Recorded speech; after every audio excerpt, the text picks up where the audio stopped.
I learn Python properly first. Then I'll start the Agentic AI. I hear that constantly, and it's the single most common way that capable engineers delay themselves by 6 months. Because here's what actually happens. You start a Python course. Week 1 is variables. Week 3 is object oriented programming. Week 5 is decorators and generators and maybe meta classes. And somewhere in there, the agentic AI thing that you are actually excited about quietly dies. You don't need all of that, not even close. For agentic AI development, you need genuinely small slice of Python, but you need to be fluent in that slice. Now, let me tell you exactly which slice it is. Now, to give you a quick context, this is the step one in our 9 step agentic AI roadmap, the one that I laid out in the study guide, especially in our 5 days of agentic AI. If you have not checked out, just ensure that you check out that playlist after this video. So step one is Python, then followed by the LLM APIs, tools and MCP, then RAG, workflows, multi-agent, evaluation, observability, and deployment. So step one over here is existing for one single reason. Everything else in this roadmap that you're seeing is actually a code that calls the things and handles what comes back. Now, if that feels natural in your hands, the whole rest of the path is comfortable. If it doesn't, every later step feels like twice as hard for a reason that have nothing to do with AI. So let's make this step small and let's finish it. So first and foremost, here, if you open up any real agent AI project and if you strip away the framework that is used, what is left over there is number one, calling things over HTTP. Like you're talking to an API, you send in the request, you get a response. Number two, handling JSON because the response comes back as the structured data. You pull out what is needed and you send the structured data back. Number three, moving the data between the shapes. Like you'll take this list, you'll perform the filtering, you will reshape it, and like dictionary, list, like these are the core data types that you generally work with. Number four, dealing with the things when it goes wrong, like the call failed, the response was malformed. Now, what now? Now, that's a job.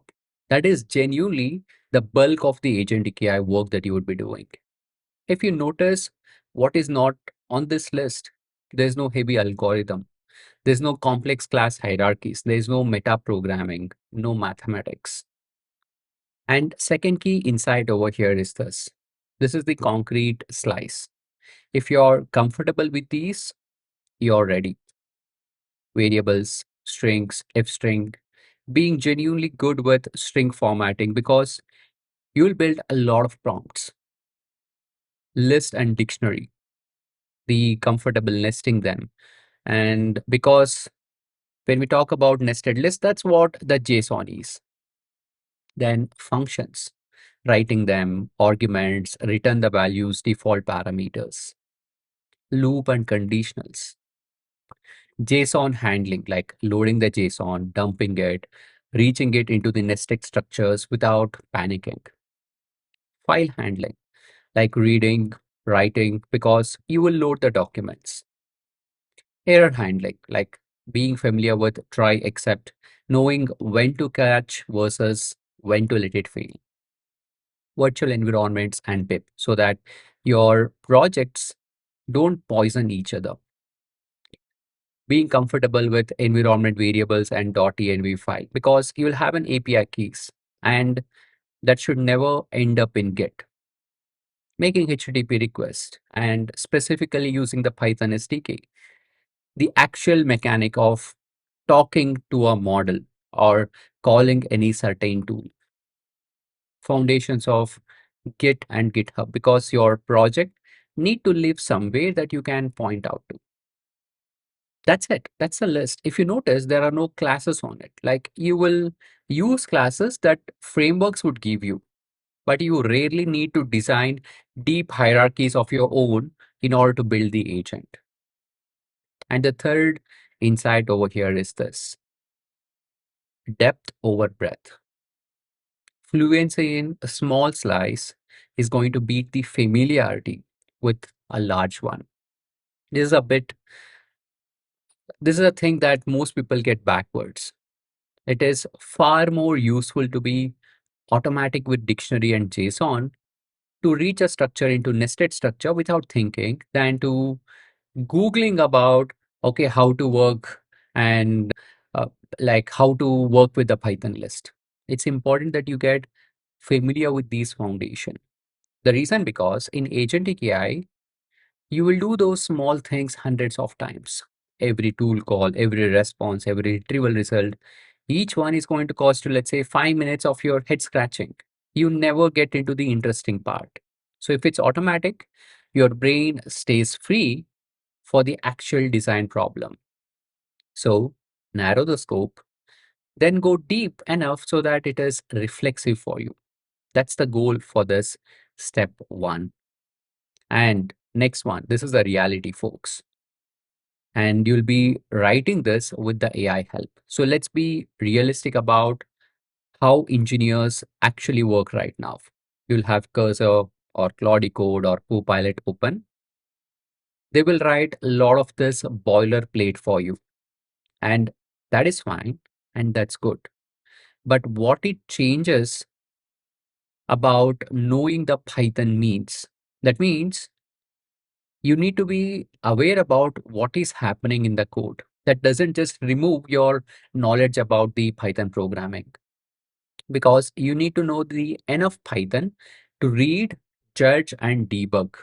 So you need to be able to be the judge about what your assistant is producing. So when it hands you something that almost works, you have to see why. When it silently does the wrong thing, you have to be able to catch it. An engineer who can't read the code is not faster with AI assistants. They are just stuck in a more confusing way. So learn the slice properly and then let the tools accelerate you. Now, here are the three things where people go wrong. Trap one, the completionist list, like signing up for complete Python bootcamp, which is for 60 hours, and treating it as a prerequisite. Like you will spend weeks on material which you will never use in the domain, and you will burn the motivation that actually brought you there. So learn the slice, come back for the rest later in case if you need it. App number two, skipping environments and secret. Like people treat these virtual environment and env file as boring housekeeping and they actually skip them. But when they hit the dependency conflict, they can't diagnose, or genuinely bad, they just commit an API key to a public repository. This is 30 minutes of learning that saves you the real pain. So don't skip it. And fact number three, waiting until you feel ready. Now, there's no moment where you will feel done with Python. You get comfortable with Python. You get comfortable by using it for something you care about, which means the fastest route to the step one is to start this step two before the step one feels finished. So learn the slice, then go to a model and let the gaps reveal themselves in the context that you have started learning. Now, here's your bar, guys. You have cleared the step one. Now, when you can't, let's say without heavy Googling, let's see, just check yourself if you can set up a fresh Python project with a virtual environment with installing of those packages. Keep an API key in an env file, load it in the code, make an HTTP request and get the response back, and take that JSON response, reach into a nested field and pull out the value you want. Wrap it inside a try except so that a failure doesn't crash everything, and push the entire thing to the GitHub. If you can do these six things, you're ready for the step number two. It's not about sort of ready, it is truly ready. So This is what I'm going to give you as an activity to try out for this week. So write a script that reads a local file, pulls out some key information, saves it as a clean structured JSON, put it in a virtual environment, load a single configuration file from configuration value from this, let's say .env file, handle the case where the file doesn't exist, push the code to the GitHub. If you take a look at it, it is small on purpose, but if you notice, that little script touches the file handling, JSON, dictionary, error handling, environment, secrets, and Git. It's the step one, and it's a single artifact. And if you do that, you have genuinely finished the step.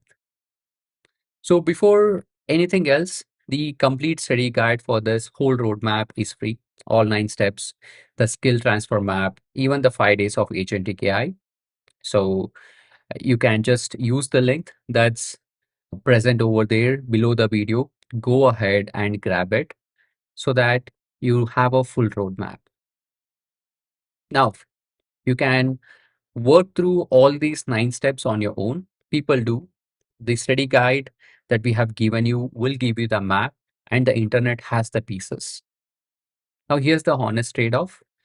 Doing it alone means you're the one who is assembling the sequence, guessing whether your approach is correct, and losing the evenings to problems someone who is a step ahead could unstick in 30 seconds.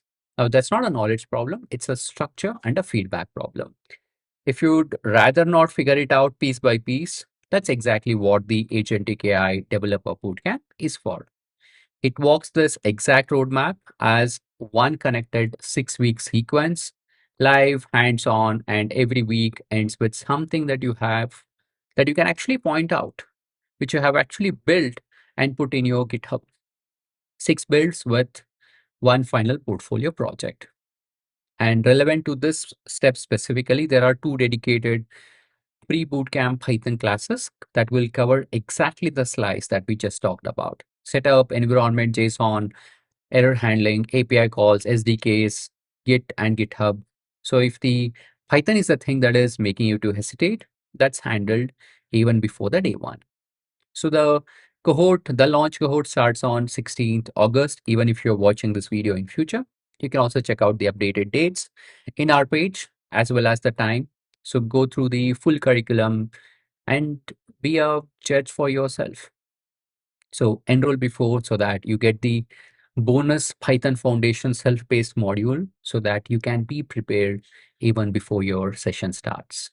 And if the bootcamp is not right for you right now, genuinely, no problem. The study guide, it's still free. The series is still free. In the next video, these are step number 2, that is LLM APIs, prompting, and structured output, where you stop reading about AI and start actually using it to make something respond to you. That's where it gets fun. So go build something. I'll see you in the next one.